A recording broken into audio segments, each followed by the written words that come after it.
Donald Trump is unsurprisingly decompensating over his attorney's meeting with Justice Department officials over the investigation into his mishandling of classified documents. With his social media rant asking, "How can the DOJ charge me?" on his Truth Social echo chamber. His meltdowns are so predictable at this point, they'd be hilarious if we hadn't seen what his supporters are capable of. In an interview last September, Trump offered this warning about what might happen if he was indicted over classified documents.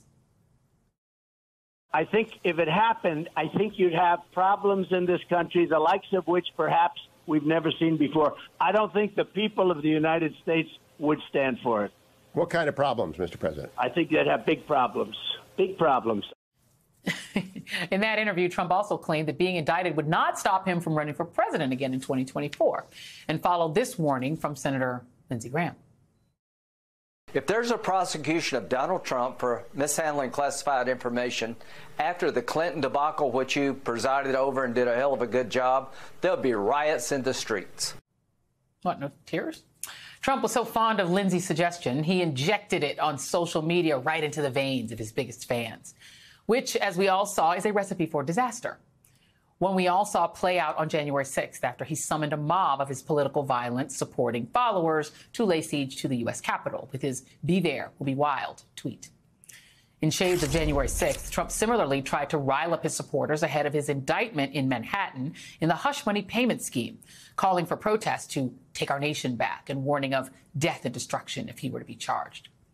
Now, there was no violence following his indictment on 34 felony counts of falsifying business records in New York. But with candidate Trump now out on the trail, it could only be a matter of time before he uses it as a bullhorn to spew that kind of call for violence. Joining me now is Frank Figliuzzi, former FBI Assistant Director for Counterintelligence and MSNBC National Security Analyst. So great to talk with you, Frank. The thing is, on the one hand, there has been a lesson learned by Trump supporters who are prone to violence in all of these indictments for seditious conspiracy of Oath Keepers and Proud Boys. And also regular schmucks who are now spending time in jail and their lives have been destroyed. On the other hand, we've seen the power of his rhetoric. How concerned should we be that if Trump is indicted, particularly by the feds, that we might see MAGA violence? Yeah, this is a good news, bad news situation. As you said, there's no question we're seeing that the 1,000 arrests so far with regard to January 6th and leadership of Oath Keepers and Proud Boys convicted of seditious conspiracy. We're seeing that that's had a chilling effect. And we see that in chat rooms. We see extremists, violent extremists saying, "Hey, I don't want to get arrested. This could be a setup. I'm not going." So that's good news. The not so good news is that Trump has already started to show us where he's going with this. He's already done several posts on his own social media, right, where he's saying, "Hey, I'm a victim. They're not charging Biden. They're not going to charge Pence. They're charging only me, and yada yada yada. I'm a victim." The concern for law enforcement right now, Joy, is the lone offender.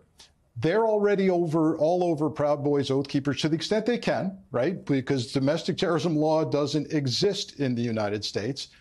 But it's the lone offender that they can't control, they can't get out in front of, that concerns them with regard to inciting rhetoric by Trump, by Marjorie Taylor Greene, you name the far-right extremists. That's the concern.